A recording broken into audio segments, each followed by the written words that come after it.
இந்த மிரட்டலுக்கெல்லாம் ராகுல் காந்தி பயப்படுவாரா?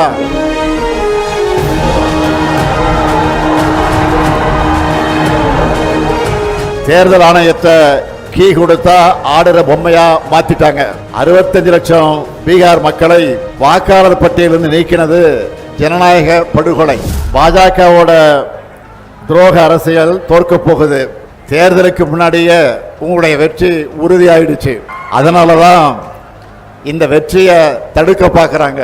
நியாயமா முறைப்படி வாக்குப்பதிவு நடந்தா பாஜக கூட்டணி தோத்துடும்னு மக்களான உங்களை வாக்களிக்க விடாம தடுக்கிறாங்க. தேர்தல் ஆணையத்தை கீ கொடுத்தா ஆடுற பொம்மையா மாத்திட்டாங்க. 65 லட்சம் பீகார் மக்களை வாக்காளர் பட்டியலிருந்து நீக்கினது ஜனநாயக படுகொலை. சொந்த மண்ணில் பிறந்து வாழ்ந்த மக்களை வாக்காளர் பட்டியலிருந்து நீக்கிறதை விட பயங்கரவாதம் இருக்க முடியுமா? எல்லா அடையாள அட்டைகளை வச்சிருந்தாலும் அவங்கள அட்ரஸ் இல்லாதவங்க போல ஆக்குறது அழித்தொழிப்பு தானே. சகோதரர்கள் ராகுலும் தேஜஸ்வியும் பெறப்போற வெற்றியை தடுக்க முடியாத பாஜக கொல்லைப்புற வழியா இந்த வேலையை பார்க்குது.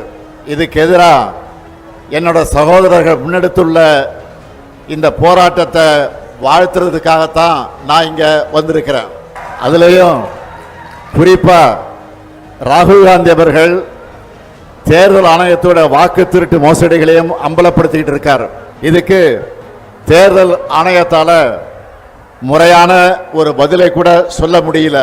ஆனா ராகுல் காந்தி அவர்கள் உறுதிமொழி பத்திரம் தாக்கல் செய்யணும், மன்னிப்பு கேட்கணும்னு தலைமை தேர்தல் ஆணையர் ஞானேஷ்குமார் சொல்லுகிறார்.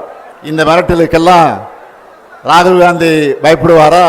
ராகுல் காந்தியோட வார்த்தைகள்லையும் கண்கள்லையும் எப்பவும் பயம் இருக்காது. ராகுல் காந்தி அவரை பொறுத்த வரைக்கும் சும்மா அரசியலுக்காக மேடைகளுக்காக பேசுறவர் கிடையாது. தான் பேசுற ஒவ்வொரு வார்த்தையும் மிகுந்த கவனத்தோடு பேசுறவர் அவர். நீங்க 2 பேரும் பீகார்ல பெறப்போற வெற்றி தான் இந்தியா கூட்டணியோட அடுத்தடுத்த வெற்றிகளுக்கு அடித்தளமாக அமைய போகிறது.